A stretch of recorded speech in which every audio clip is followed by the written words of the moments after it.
ଜୟ ଜଗନ୍ନାଥ। ଆପଣଙ୍କୁ ଆଜି 7ଟି ବିଜନେସ୍ ବିଷୟରେ କହିବି। ଆପଣ ଓଡ଼ିଶାର ଲୋକ ମାର୍କେଟରୁ କିଣିକି ଆଣିଲେ ପୁରା ମାନୁଫ୍ୟାକ୍ଚରର୍‌ଠୁ ଆଣିବେ। ମୁଁ ଆପଣ କହୁନି ଦିଲ୍ଲୀରୁ ଆଣନ୍ତୁ, କାଲକାଟାରୁ ଆଣନ୍ତୁ, ପୁରା ଡାଇରେକ୍ଟ ମାନୁଫ୍ୟାକ୍ଚରର୍‌ଠୁ ଆଣିବେ। 7ଟି ବିଜନେସ୍ ଆଇଡ଼ିଆ ଦେବି। ଆପଣ ସେଇଟା ଲେଖିକି ରଖନ୍ତୁ, ନହେଲେ ସେଭ୍ କରିଦିଅନ୍ତୁ। ଦେଖନ୍ତୁ, ପ୍ରଥମଟି ହେଲା ଆପଣ ଧରି ସ୍ପୋର୍ଟସ୍ ଆଇଟମ୍। ଆପଣ କ୍ରିକେଟ୍ ହଉ, ଭଲିବଲ୍ ହଉ, ଯାହା ସ୍ପୋର୍ଟସ୍ ଆଇଟମ୍ ସବୁଠୁ ଶସ୍ତା ଭଲ କ୍ୱାଲିଟି ମିଳେ ଜଳନ୍ଦରରେ। ଦ୍ୱିତୀୟଟି ହେଲା ଇମିଟେସନ୍ ଏବଂ ଜୁଏଲାରୀ। ସେ ଆପଣ ପାଇଯିବେ ଜୟପୁରରେ ପାଇଯିବେ, ରାଜସ୍ଥାନ ଜୟପୁରରେ।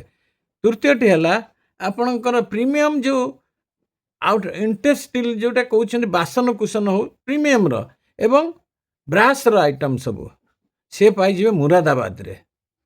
ମୁରାଦାବାଦରେ ଯେତେ ଆପଣ ପିତ୍ତଳ ହରିକା ଏ ଆଇଟମ୍ ସବୁ ହୋଲସେଲର୍ ସେଠି ମାନୁଫ୍ୟାକ୍ଚରର୍ ଭର୍ତ୍ତି ହେଇଛନ୍ତି। ସେଠୁ ଯଦି ଆଣିବେ ଆପଣ ଶସ୍ତାରେ ପାଇଯିବେ। ଚତୁର୍ଥରେ ହେଲା ଆପଣ ହ୍ୟାଣ୍ଡଲୁମ୍, କଟନ୍, ଆପଣ କାର୍ପେଟ୍ ଏଗୁଡ଼ା ସବୁ ପାଇଯିବେ ପାନିପଥରେ, ହରିୟାଣା, ପାନିପଥ ହରିୟାଣାରେ।